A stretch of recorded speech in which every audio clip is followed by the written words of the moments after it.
A B C D E F G H I J K L M N O P Q R S T U V W X Y Z እንግሊዘኛ ፊደላትን መማር የምትፈልጉ ተማሪዎች ማንበብም መጻፍም የሚከብዳችሁ ተማሪዎች በዋትስአፕ ወይም በቴሌግራም ላይ ልታገኙን ትችላላችሁ።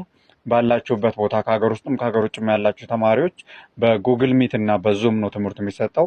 ቀጥታ ላይቭ ላይ ከመምህራችሁ ጋር እየተያያችሁ የምትማሩበት ፕላትፎርም ነው። ስለዚህ ቴሌግራም ላይ ዋትስአፕ ላይ ልታናገሩን ትችላላችሁ። ላይክ፣ ፎሎ፣ ሼር ማድረግ እንዳይረሳ። ቴንክ ዩ